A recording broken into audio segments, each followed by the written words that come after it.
وَنُنَزِّلُ مِنَ الْقُرْآنِ مَا هُوَ شِفَاءٌ۔ بسم اللہ الرحمن الرحیم۔ جادو کی بہت زیادہ اقسام ہیں، اور ان میں سے ایک جادو کی قسم یہ ہوتی ہے کہ جادوگر جس پر جادو کرنا ہوتا ہے اس کی تصویر منگواتا ہے اور پھر اس کی تصویر پر جادو کرتا ہے، اور یہ جادو بھی بڑا ہی خطرناک ہوتا ہے۔ اور اب وہ کرتا کیا ہے؟ تصویر منگوا کر اس کے اوپر وہ جادو کے کلمات پڑھتا ہے اور تصویر پر مختلف جگہوں پر وہ سوئیاں لگاتا ہے۔ مثلا سر کے اندر سوئی لگائی ہے، اور اسی طرح سے پیٹ کے اوپر سوئی لگائی ہے، معدے کے اوپر لگائی ہے، گردن میں لگائی ہے۔ جہاں جہاں پہ وہ سوئیاں لگا رہا ہوتا ہے اس کا اثر مریض پر یہ ہوتا ہے کہ اس کو ان جگہوں پر تکلیف ہوتی ہے۔ جادو کے کلمات پڑھ پڑھ کے وہ سوئیاں لگاتا جاتا ہے، اس کا اثر مریض پر یہ ہوتا ہے کہ جہاں جہاں اس نے سوئیاں لگائی ہوتی ہیں وہاں وہاں پر اس مریض کو تکلیف ہوتی ہے۔ اور بعض جادوگر اس کے ساتھ ساتھ وہ جنات باقاعدہ حراس مقرر کر دیتے ہیں جو مریض کی ان جگہوں پر جہاں سوئیاں لگی ہوتی ہیں وہاں پہ تکلیف پہنچاتے ہیں۔ اب اس کی علامات اور علاج کیا ہے، اس بات کو بڑا سمجھنا چاہیے۔ علامات یہ ہے کہ ایسے مریض کے سر میں سوئیاں چبھیں گی، دل کے اندر ایسے محسوس ہوگا جیسے کسی نے کوئی چیز نوکدار چیز، نوکیلی چیز اس کے دل کے اندر لگا دی، تو یہ بھی علامت ہے۔ اور اسی طرح سے ایسے مریض کے ساتھ یہ بھی ہوتا ہے کہ اس کو شدت کی حرارت جسم کے اندر محسوس ہوتی ہے، یکدم اس کا جسم بہت زیادہ گرم ہو جاتا ہے، تو یہ بھی اس کی علامت ہے۔ تو ناظرین، اگر ایسی کیفیت ہے کہ دل پر سوئیاں لگتی ہیں، سر پہ سوئیوں کا لگنا محسوس ہوتا ہے، جسم کے اندر حرارت محسوس ہوتی ہے، دل کے اندر ایسی کیفیت بنتی ہے جیسے کسی نے نوکیلی چیز کو چبھو دیا ہے، تو عموماً ایسے مریض کے ساتھ یہ کچھ ہوتا ہے تو اس کے جسم میں اس کو سوئیوں کا چبھنا محسوس ہوتا ہے۔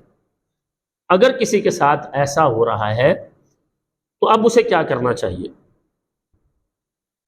پہلے نمبر پر تو اسے یہ کرنا چاہیے کہ وہ اپنی فرض نمازوں کا خیال کرے، کیونکہ اللہ رب العزت فرماتے ہیں وَاسْتَعِینُوا بِالصَّبْرِ وَالصَّلَاةِ، اللہ تعالیٰ کی مدد حاصل کرو کس چیز کے ساتھ؟ صبر کے ساتھ اور نماز کے ساتھ۔ ہمارے اندر کیا ہے؟ صبر نام کی چیز نہیں ہمارے معاشرے میں، تھوڑی سی تکلیف آتی ہے ہم گلے شکوے اللہ کے شروع کر دیتے ہیں۔ اور پھر نمازوں کا اہتمام، آپ دیکھ لیں ہمارے معاشرے میں نماز کس قدر ہے لوگوں کے اندر، کتنے لوگ نمازیں گے؟ تکلیف کے اندر مبتلا ہونے کے باوجود ہسپتالوں میں چلے جائیں کتنے لوگ نمازیں گے؟ مجھے مریضوں کے ساتھ جانے کا موقع ملا ہے، وہاں رہنے کا بھی موقع ملا ہے، اللہ رب العزت سب کو ہسپتالوں کی زندگی سے بچائیں، اور اللہ رب العزت تمام مریضوں کو شفا عطا فرمائے۔ لیکن ہم نے وہاں کیا دیکھا ہے؟ مریض ہے، اس کے ساتھ لواحقین، اس کے ساتھ جو رشتہ دار اس کے آئے ہوئے ہیں وہ موجود ہوتے ہیں، لیکن نماز کا پتہ ہی نہیں ہوتا، رو رہے ہیں پاس بیٹھے ہوئے، علاج کے لیے آئے ہیں، پریشان ہیں، لیکن نماز نہیں پڑھتے۔ تو پہلے نمبر پر اپنی نمازوں کو بہتر کیجیے۔ اگر کسی کے ساتھ ایسا معاملہ ہے تو اپنی فرض نمازوں کا بڑا اہتمام کریں، اس کے ساتھ اللہ رب العزت کی مدد آئے گی۔ اور پھر اس کے ساتھ ساتھ یہ کریں کہ پانی ایک جگ میں لیں، سورہ فلق اور سورہ الناس، آخری دو صورتیں، ان دو صورتوں کو 100 مرتبہ پڑھیں، پڑھ کے اس پانی کو دم کر لیں، اور پھر اس کے ساتھ ساتھ سورہ یونس کی 82 یعنی 82 نمبر آیت سے لے کر 87 یعنی 87 نمبر آیت تک ان آیات کی تلاوت کرنی ہے۔ ان آیات کو بھی آپ پڑھیں گے اور پڑھ کے پانی پر دم کریں گے۔ ان آیات کو آپ نے 11 مرتبہ پڑھنا ہے، ان دونوں آیات کو۔ یہ پڑھ کے بھی آپ پانی پر دم کر لیں۔ اگر آپ کے ساتھ مسئلہ ہو رہا ہے تو آپ اپنے آپ کو دم کر لیں، اگر کسی مریض کے ساتھ مسئلہ ہے تو آپ اس پر بھی یہ دم کر سکتے ہیں۔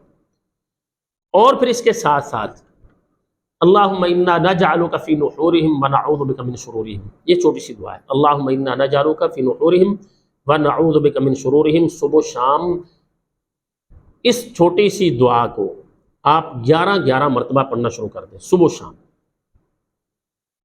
جو پانی آپ نے دم کیا اس کو پیے بھی صحیح، بیری کے 7 پتے لے کر ان کو ابالیں، اچھی طرح ابال کرنے کے ساتھ پھر اس پانی کو آپ کسی ٹب کے اندر ڈال لیں اور اس کے اندر یہ دم کیا ہوا پانی جو میں نے بتایا ہے دم، یہ مکس کر لیں، اس کے ساتھ 1 ہفتہ کم از کم ڈیلی نہائیں۔ ڈیلی آپ 7 بیری کے پتے ابائل کریں اور اس پانی کو بڑھا کر اس میں یہ دم کیا ہوا پانی شامل کر لیں، اس کے ساتھ نہائیں، وہ دم والا پانی پئیں۔ انشاءاللہ اللہ رب العزت اس جادو سے نجات عطا فرما دیں گے۔ ہماری دعا ہے اللہ تعالیٰ تمام روحانی اور جسمانی بیماریوں سے سب اہل اسلام کو شفا عطا فرمائیں۔ السلام علیکم ورحمۃ اللہ وبرکاتہ۔